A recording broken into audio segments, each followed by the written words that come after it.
शिवसेना पक्ष आणि चिन्हासंदर्भात आज पेच सुटणार का याकडे लक्ष। शिवसेना पक्ष आणि चिन्हावरील आज सर्वोच्च न्यायालयात सुनावणी। प्रलंबित मागण्यांकरता बेस्ट कर्मचाऱ्यांचा पुन्हा एल्गार। आजपासून बेस्ट कर्मचाऱ्यांचा बेमुदत संप। प्रकल्प बाधितांच्या नावाखाली सरकारची घोर फसवणूक। कोट्यवधींच्या घोटाळ्याची माहिती। लोकशाही मराठीच्या हाती। मुंबई अहमदाबाद हायस्पीड रेल्वेच्या कामात अधिकाऱ्यांचा गैरव्यवहार।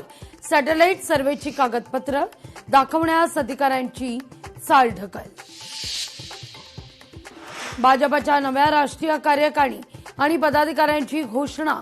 स्मृती इराणी राम माधव यांचा पुन्हा कमबॅक। राष्ट्रीय महासचिव आणि उपाध्यक्ष म्हणून अनुक्रमे दोघांची नियुक्ती।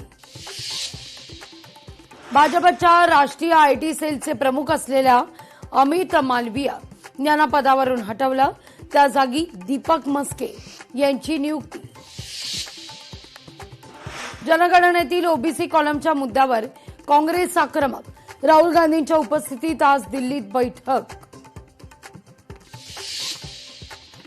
झारखंडमधल्या विद्यार्थी आंदोलनाला अखेर यश। झारखंड कर्मचारी निवड आयोगाची परीक्षा रद्द।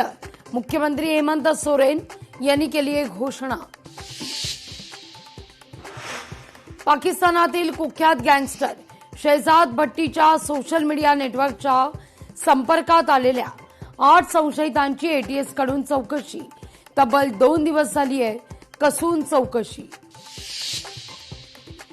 योगगुरू बाबा रामदेव यांनी वर्तवलंय भाकीत। पाकिस्तान बांगलादेश पुन्हा भारतात सामील होतील, थोडा धीर धरा। बाबा रामदेव यांचं वक्तव्य।